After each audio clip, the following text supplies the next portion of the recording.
loud. Here we go. Welcome to episode number 298 of the Beyond Social Media Show, the podcast for all of you marketing, advertising, public relations, and communications professionals. You can find us by searching for Beyond Social Media Show. We are recording on March 1st, 2020. A ton of things to talk about this week, including face filter forecast, GIF or GIF again, media literacy, Walmart replies, aged like fine gin, LinkedIn pinned, podcast rankings, Netflix rankings, beer virus, stars and stripes deleted, Facebook pronunciations, assassinated blogger, and much, much more. But we kick it off with the best story of the week. BL always has that honor. BL, what was the best story of the week? Well, I mean, in a week when we really needed a laugh, a CNN weatherman accidentally did a forecast with face filters during a Facebook Live broadcast. The reporter was Justin Hinton, and he kept a sense of humor about it after his live report took this unexpected turn. But during the whole report, he had all these funny filters, walrus mustache, and silly things all over his face. And it went viral, of course. And, you know, he had a sense of humor about it. He posted it. He said, "Oh my God, I can't believe I did that." It was great. I liked the purple mustache. And yeah, that was great. And the Star Wars TIE Fighters helmet. Yes, he certainly has some good ones. Really good. Yep. Well, this is another amusing story. This is by Wired's Kate Nibs, who writes about Giphy, you know, the resource for all your GIFs, all your GIF needs, the website that hosts all kinds of GIFs. And the peanut butter brand Jif have released a co-branded limited edition jars of peanut butter that have different labels, two different labels. One label reads GIF, G-I-F, and animated looping images, hard G pronunciation, and then a hashtag GIF versus GIF.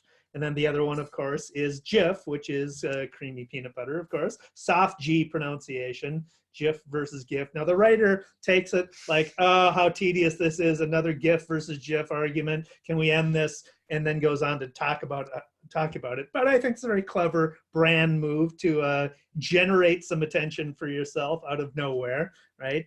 And, of course, it's pronounced GIF. Because it stands for graphics interchange format with a soft G. Well, they issued a limited number of jars of the peanut butter with the labels, and they sold out immediately. They had 2,000 of them, and they sold out immediately. Of course, which is oh yeah, right. I wanted one. So this is more serious, but as fake news gets to be a fact of life, fortunately, 14 states have adopted media literacy into their curriculums. This is from a New York Times article by Alina Tugend, and there are sample quiz questions such as, what is the evidence? Are there other sources? Did my drunk relative share this from a suspicious-looking Facebook page?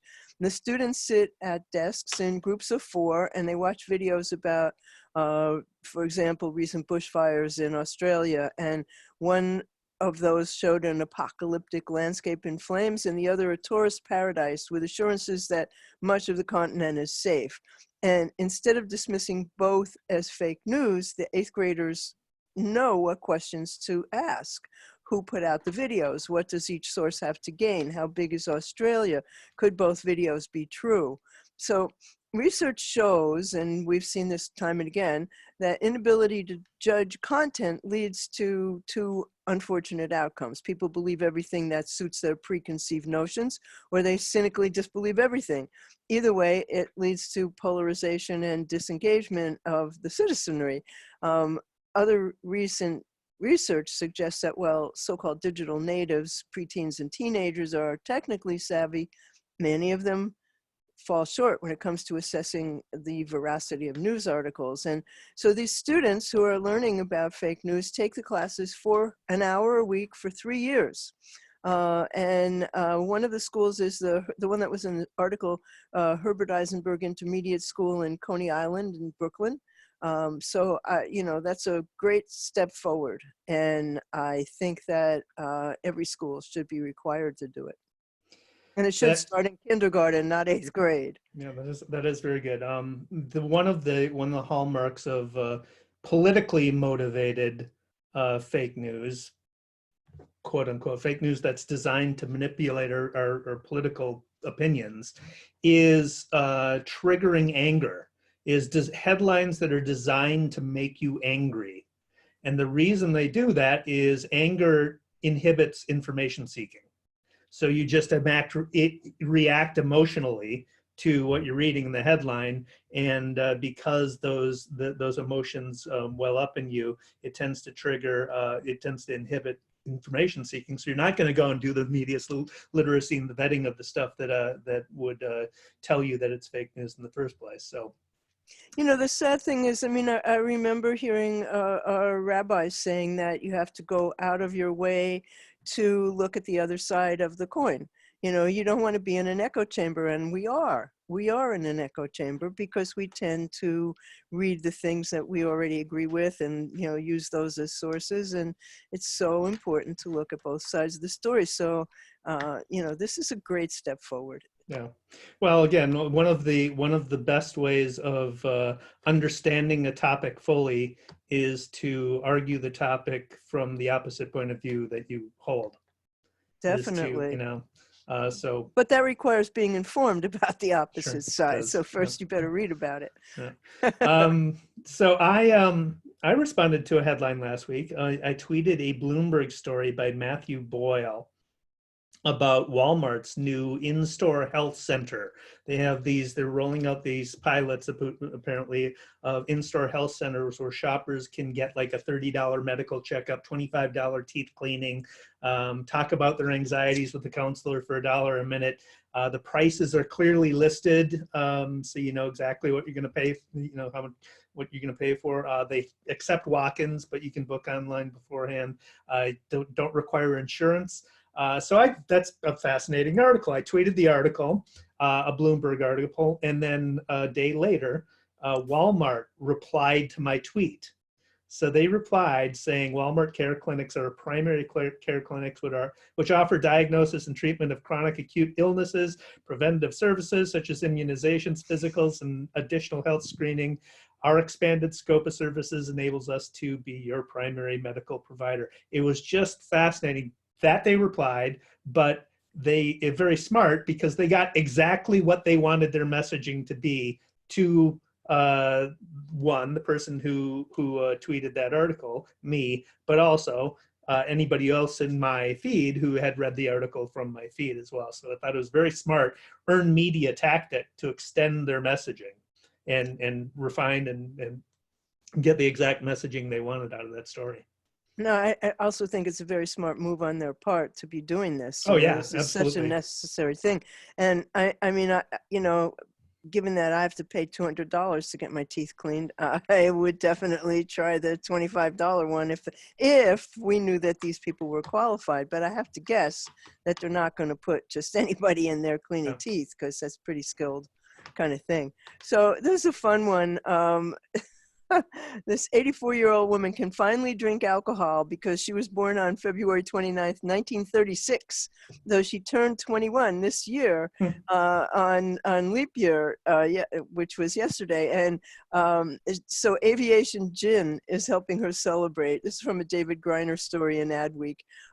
You know, everybody feels like it takes forever to get to the point where you're 21 and you can drink, but Arlene Manco had to wait for so long and puts the rest of us to shame, Griner said. So on Saturday, her body turned 84, but technically she just turned 21. A leap day baby, she's only be able to celebrate her birthday every 4 years. And so now she's officially reaching the legal drinking age. So Ryan Reynolds, who's the owner of Aviation Gin, I wanted to make sure that aviation was her first drink. They teamed up with her. What a hoot. That's great. That's great. Yeah. That, you know, I update my LinkedIn profile, send status updates to my LinkedIn profile, sharing stories and everything every half an hour, pretty much daily. That is a story I definitely would share and like to feature on my LinkedIn profile. if I only had the ability to do that. But turns out we may soon be able to have that. This is from a social media story, a Social Media Today story by Andrew Hutchinson, who reports that LinkedIn is getting the ability to pin posts to your profile. So in episode 255, we discussed how LinkedIn's document upload feature, we discussed the new document upload feature and video upload feature, but that you can't save those uploads to your profile. So once they get sent through your feed, you're kind of lost unless you save the URL somewhere. Now we'll be able to do that. It's a new feature called Featured, of course. And users will be able to add any LinkedIn posts, so status updates, to your featured listing. You can add links to your website. You could add images, videos, documents, etc. And then if you click the featured button, they will be in a new featured section that's devoted to these posts that will sit below your main profile header, just above your activity listing. So really good addition, a simple addition, but a really good addition for us to basically pin some posts to the top of our profile. That's a good one. That's Yes, been missing big time. Yes, Yeah. it has. Yeah, that's really a good one. So this is something new also. This is from Rain News, the reporter is Brad Hill, and it's a new podcast ranker. Edison Research broke out a top 10 podcast ranker, and it measures podcast popularity among weekly podcast listeners. The list is the result of, they've surveyed thousands of consumers. So any podcast is eligible that the people mention, and they're launching a quarterly survey targeted to weekly listeners, and the ranking is going to be released quarterly, and it will represent a rolling 4-quarter average. So interesting list, actually. It looks deceptively simple, is what Tom Webster said in the press release, but it's a product of hand coding tens of thousands of podcasts from a sample of over 4,000 podcast listeners. Podcast listening is relatively fragmented, and he said until they had this huge sample, it didn't seem responsible to even put out a top 10 list, let alone a longer list. So the ranker is the project is part of Podcast Consumer Tracker, which is a subscription product from Edison. The survey interviewed 4,000 online weekly podcast listeners ages 18 and older, and they did the interviews in English and Spanish. And the top #1 one was the Joe Rogan Experience, and then This American Life, The Daily, One I Don't Know, My Favorite Murder, Crime Junkie, Crime is Big, Stuff You Should Know, Wait, Don't Tell Me, Serial, of course, Pod Save America, and Radio Lab were the top 10. Yeah, it's interesting. I don't know where I read this, but true crime podcasts are of particular interest to females. I don't know why, but apparently demographic for true crime podcasts is heavily female. The other thing I noticed about that That is list, so weird. I agree. I don't know why that would be. I'm not a particular fan of true crime podcasts. Neither am I. I mean, that's just so weird. Yeah, but almost all of them are traditional media. So a bunch of public radio produced podcasts, the New York Times, the Daily, and then and dismayed to see Joe Rogan at the top of the. I know, that's really awful.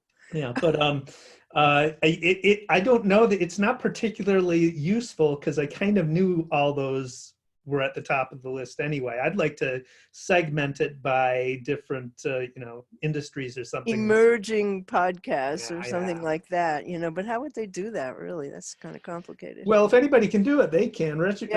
Edison is a good organization. So and their research is great. It is indeed. I got another ranker for you. This is from Variety. Todd Spangler of Variety writes about Netflix rolling out a new ranking in their interface that will show the top 10 titles in your country, as well as the top 10 most popular series and films when you select TV shows or movies in your Netflix account. It's updated daily, and the rankings are being compiled based on the new viewership ranking methodology, which is questionable to me. They're tallying the number of member accounts that watched a given title for at least 2 minutes over the previous 24 hours, where previously Netflix counted more accurately, I think, counted viewers of a title if they watched at least 70% of a movie or TV show episode to completion, which that's undeniably a better Absolutely. ranking. But I think the 2 minutes thing is to bring them aligned with other industry streamers so that they are comparing apples to apples when they're Yeah, recording. because that's what they do on Facebook and YouTube also. So there's a really weird thing about Netflix. It's kind of like the results of Google search. You know, you don't see everything that's really new. They have some sort of algorithm that points to what they think you might want to watch based on what you've watched before, but you don't necessarily. So there are like secret lists of what's on Netflix, so that you can find out what is actually there that they might not tell you about. I mean, what's the point of hiding them? Their inventory, I don't know that they're hiding. It's just that their inventory is so vast that you can't fit all that in the interface. It would be a user experience disaster. But they do have new editions list that I check often, and their recommendations are pretty good. I usually right on for me anyway. But Annoyingly, they they have a lot. remind me to continue watching some things that I started and didn't like. Don't forget to finish whatever. Yeah, okay, See, you need to thanks. put thumb down on those. Oh, okay, I'll try that. So are we into bad news? Yes, we are. God, What do there you was got? so much this week. Well, Corona beer, which is the third most popular beer in the world, has taken a drastic hit because it's named similarly to coronavirus. According to YouGov ranking, Corona beer is the third most popular beer. This is from a source from a Business Today article. And Guinness is number one, Heineken is number two, and Corona's number three.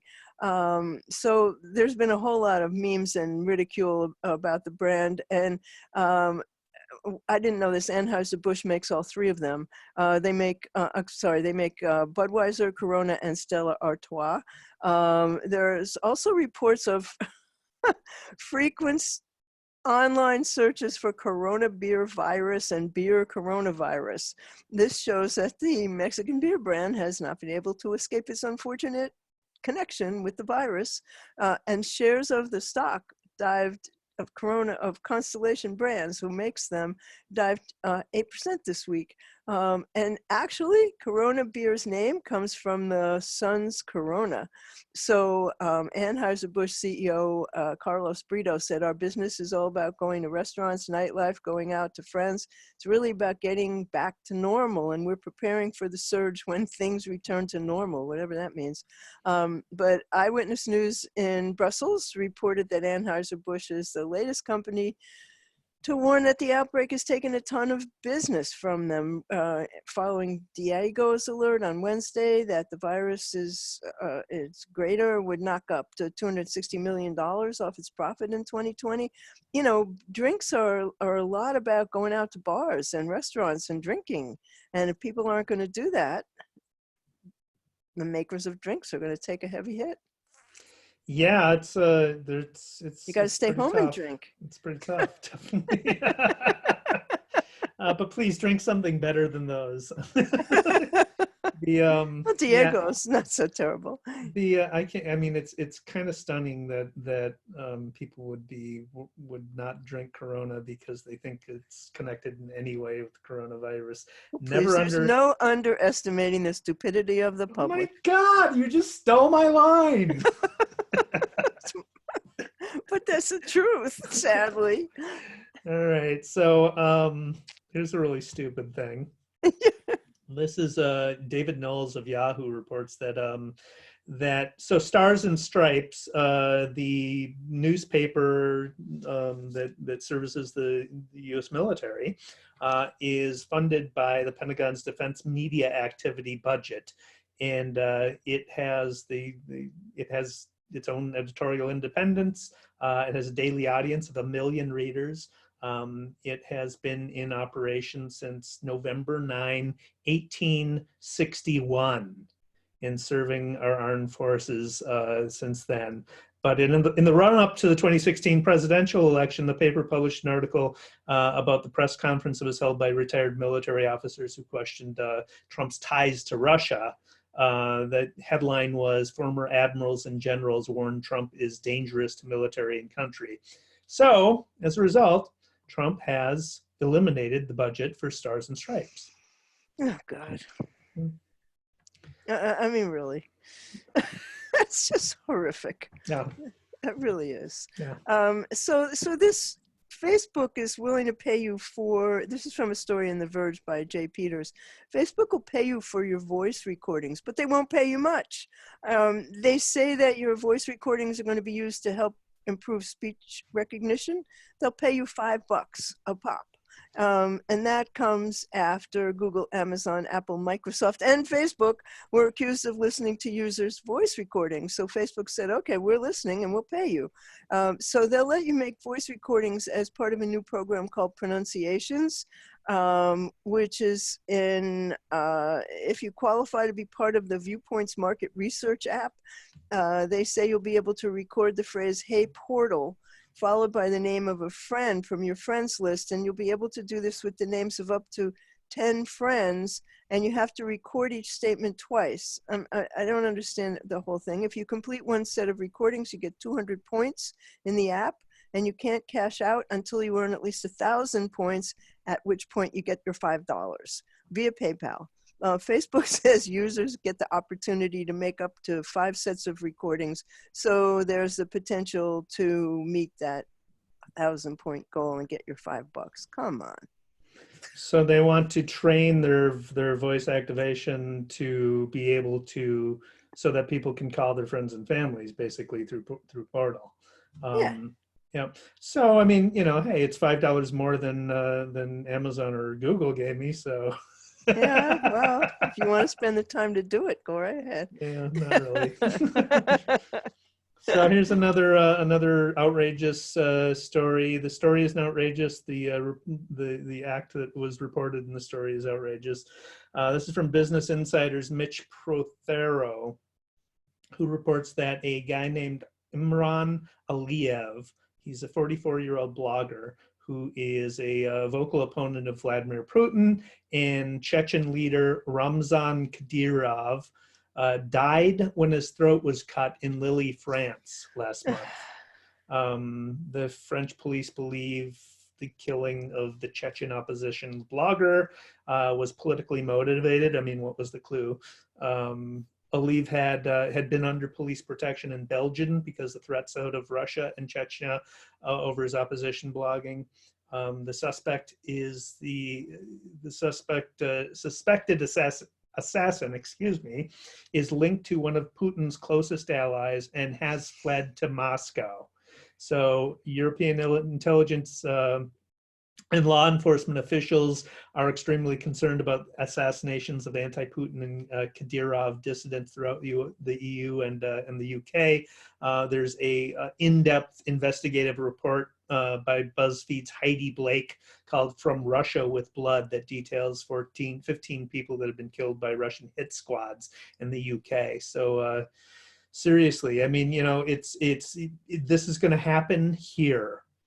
Some critic of Putin is going to be assassinated in the United States, and I will bet there will be no investigation. Or a critic of Trump. It's going to happen. Horrifying. This is also horrifying, but the Greta Thunberg was attacked online, and some idiot drew a cartoon of her being raped, and it was featured on, this is so ridiculous, it was featured on a decal with the logo of a Canadian oil company called Excite, and they handed them out. This is from a Huffington Post story by Samantha Beattie. This generated the worst kind of social media backlash. The sticker said on it, X-Right, Excite Energy Services, and it was given out as promotional material to put on your hard hat. So a woman in Alberta, Canada, whose name is Michelle Narang, posted the sticker on Facebook saying this company represents everything that the oil and gas industry needs to fight against. A little more than that, if you ask me. But the sticker shows a drawing of the back of a nude female with two hands pulling from behind on her braids, on her hair braids. And the word Greta is written across her lower back. So Narang said she called the general manager of Excite, whose name is Doug Sparrow, and asked him if he knew about the sticker that appears to depict the rape of a minor. And he said he was aware of it, but she's not a minor. She's not a child. She's 17. And he said he was shutting down his company's social media pages because of the online attacks. So yesterday, Greta, who is just so cool, responded. And she said, they're starting to get more and more desperate. That shows we're winning. Wow. Unbelievable. Wow. Really unbelievable. Yeah. I got nothing to say about that. I mean, what can you say, yeah, you know? Yeah. Yeah. Does that bring us to shiny objects? It does. Let's talk shiny stuff. Yeah. Well, I came across the blind spot report, which is from Ground News, which is my new obsession. And it's aiming to break down political news bubbles by showing how media bias shapes our understanding of the news. So it's generated by evaluating the mean and the standard deviation of the aggregate bias ratings of the day's top 100 most covered and most read stories. So the blind spot report looks at the Ground News data and identifies the news from the past week that got the most lopsided coverage in our extremely polarized media landscape. And Ground News processes over 30,000 news events every day, and they have articles from, like, they'll name a story and then they'll show you how all the different news outlets covered it. And they merge it into a single news story, so you get all the perspectives in one view. That's something that the magazine The Week does too. It shows you what the columnists on all sides did. But each article is labeled one of 7 bias ratings: far left, left, leans left, center, leans right, right, far right, based on the average bias ratings of the news outlet. And all the ratings are originally sourced from 3 nonprofit news monitoring agencies. So the news stories with the greatest mean score, many more right outlets than left or vice versa, or the highest standard deviation of bias ratings, meaning more coverage on fringes than in the center, are included in the report. So Ground News is available for 99 cents a month through the App Store and Google Play subscription service. It has a mobile and a web-based version available for free. It's wonderful. Interesting. So do they publish their methodology? I mean, how they determine whether they do. Media outlet is biased which way or another? Yes, they do. Yeah. They are, very open about how all this is sourced and how they go about it, and what their stats are based on. Yeah, it's really very cool. Interesting. This is very cool. I haven't had a chance to check this out, but try it out yet. But I'm eager to.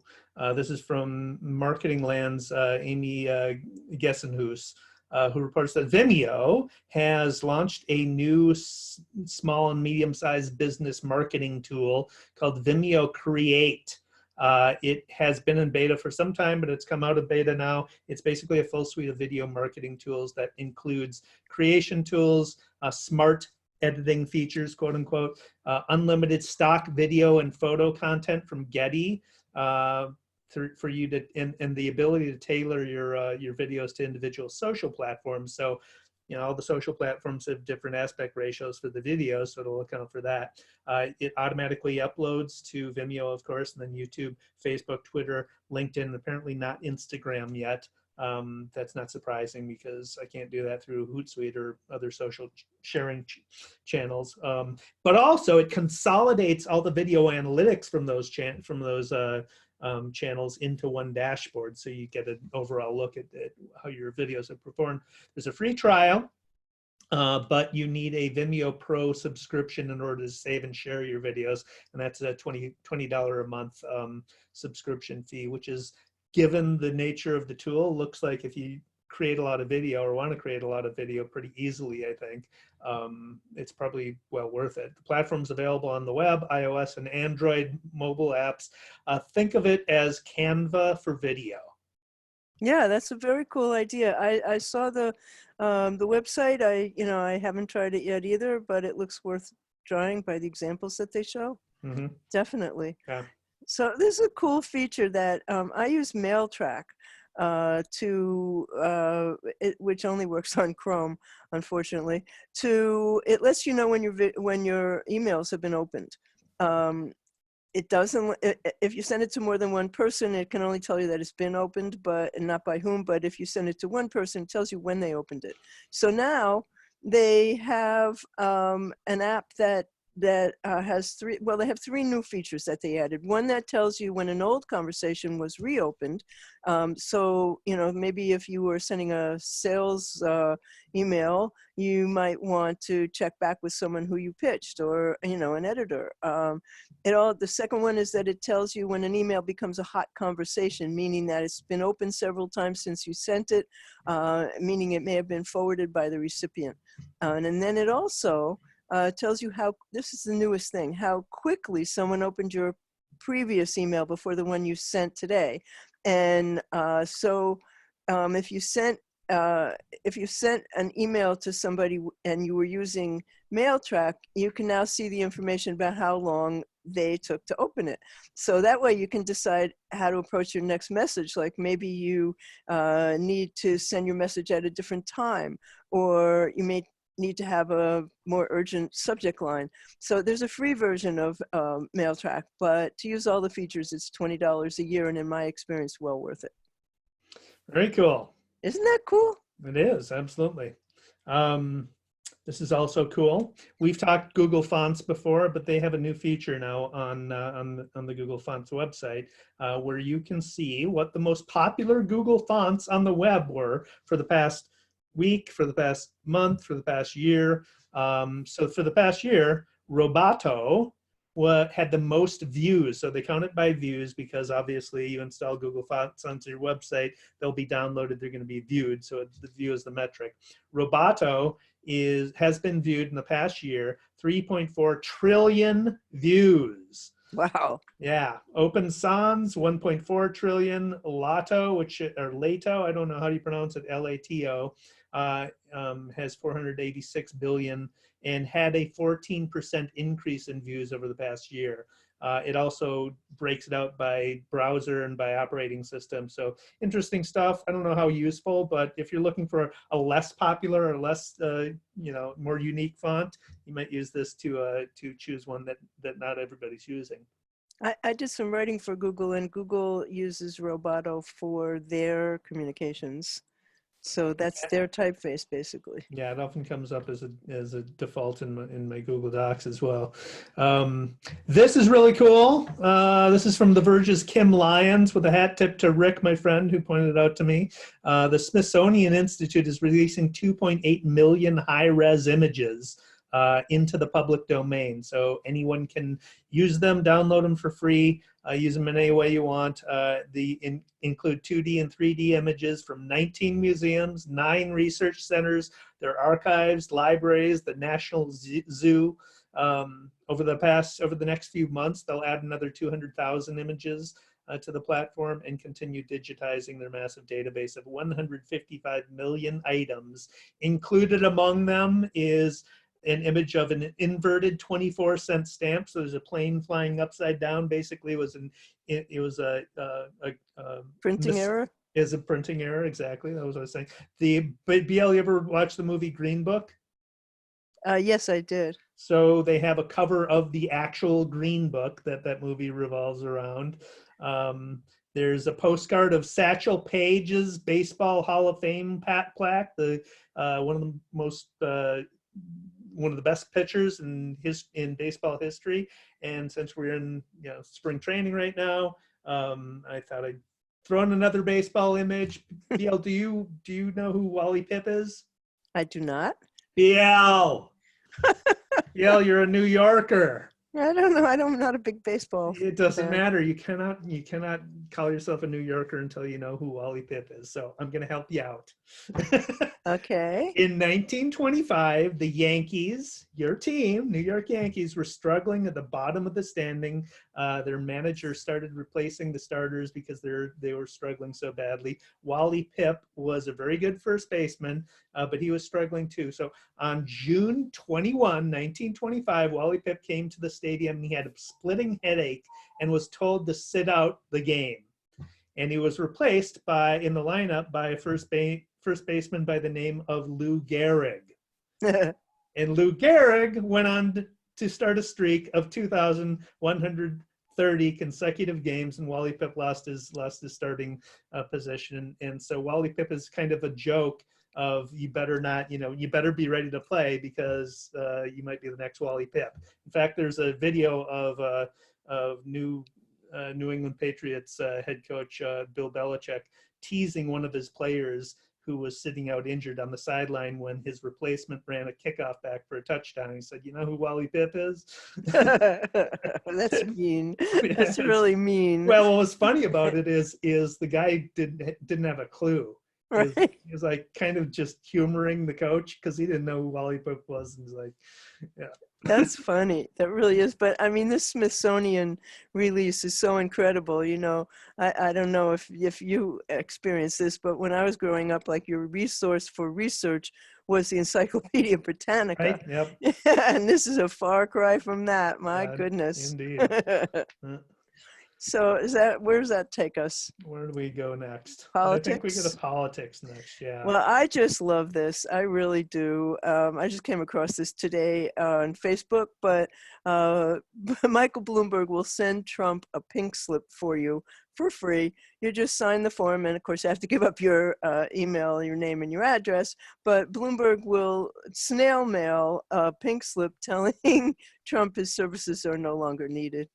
I think that's brilliant. That is brilliant. He's speaking of brilliant. Here's another Michael Bloomberg thing. So Jacob Parmuk of CNBC reports that that Bloomberg has bought 3 minutes of prime time on CBS and NBC. It's already ran, I think. I think it runs tonight, actually. Oh, does it run tonight? Okay. Yeah. On CBS and NBC to deliver a tape message about the coronavirus. So he's casting Donald Trump as unprepared to respond to the crisis, which clearly they are. The Bloomberg spent already $500 million on his presidential campaign, but the commercial, we'll embed this in the show notes so people can watch it. It is Bloomberg for 3 minutes addressing the camera directly and running through all the steps he would take to address the coronavirus and what he would do to prevent further outbreaks. Identifying the leadership qualities that are needed to manage such a crisis. And then he ends by listing his experience with large-scale crises, which is in stark contrast to Trump's as well. So as a communications vehicle, as a political marketing tactic, it's very smart. I don't know why he's bothering. After all, in April, when it gets hot, the virus will be gone. Trump told us. You know? So I'm in the park this morning with my dog, and someone says to me, "Are you hoarding?" And the answer to that is, yeah, I am. You know, toilet paper, tissues, Advil, and you know, I mean, 2 weeks worth of canned goods and non-perishable food, plus a month's worth of medication. I don't think that's paranoid. I think that's necessary. No, especially in the city. I mean, yeah. If you know, yeah. They ran out of toilet paper in China. This is my worst nightmare. Yeah, that's no good. I don't even want to go anywhere near right? that. Don't go near that. Yeah. So I get a pro tip for you. This is, I didn't realize that you had to do this, but if you have an Amazon Fire TV and Amazon Fire Stick, you actually need to check your firmware, your software on the device for updates. So this is from Business Insider's Taylor Lyles, who details how to do that. It's pretty easy. You choose your settings from your screen. At the top of the menu, scroll down to My Fire TV tab. You go to the About section, and within the About section, there's a button for Check for Updates. You click that, and if there's an update to be had, it'll download it after you click that Check for Updates. I did it, and it took quite a while, actually, for my update to download. So it was clear that I hadn't done it in a while. But something I don't know what it does, makes it more secure, adds new features, because I didn't notice anything different, but it's something you apparently have to do. I think you probably have to do that to Chromecast. I'll have to check that out. But one thing you better do if you're using Chrome is update to the latest version, because there was some major security issues this week and they patched it. So just make sure you're on the latest version of Chrome if you're using that awful memory hogging thing. For you. All right, let's wrap this up. Daily numbers. This is astounding. This is from, I found this from Fast Company's Christine Toussaint, who reports that there's an AmeriSpeak Spotlight on Health survey done by the National Opinion Research Center at the University of Chicago, and they have done one on crowdfunding of medical bills. So nationally, there's a nationally representative sample of 1,020 people that across the country that they surveyed, and 1 in 5 say they or someone in their household have contributed to a crowdfunding campaign to pay for someone else's medical bills or treatments. 8 million, an estimated 8 million Americans started a crowdfunding campaign to pay for medical expenses from for themselves or someone in their household. 12 million Americans started a campaign for someone else. And for approximately 50 million Americans who have helped others by donating to these campaigns, 46% of them donated to a friend's campaign, 61% donated to a relative, coworker, or acquaintance, and more than a third donated to someone they did not know personally. Finally, 60% said that the government should be responsible for paying the health care of those who can't afford it. So fascinating and kind of depressing numbers. Totally depressing. You know, there is an article in the New York Times, I think it's today, about the percentage of people who are getting these surprise medical bills. That is the leading cause of bankruptcy in this country. Yeah. Something very wrong with that. Yeah. But I donated just this week to a brother-in-law who needed help. And I've done it for people I didn't know who were friends of friends. Yeah. And I've done it for people's pets too. You know, I mean, you have to help other people. Yeah. I mean, I can't give them $100, but, you know, I give them something. Yeah. So that happy news brings us to the end of episode 298 of the Beyond Social Media Show. And you find us by just searching Beyond Social Media Show. You will find everything we talked about today, plus links to all of the original stories at beyondsocialmediashow.com/298. And so I am here with the ever-charming David Erickson, who is D. Erickson on Twitter, D.E. Erickson on Instagram. He is on YouTube as eStrategy. He blogs at the wonderful eStrategyblog.com, e-strategyblog.com, which you should definitely read. B.L. Ochman. I'm What's Next on Twitter. I blog at what'snextblog.com. I'm What's Next blog on YouTube, and the show, beyondsocialmediashow.com, and follow us on Twitter, where we are BS Media Show. Thanks for watching. Thanks for watching.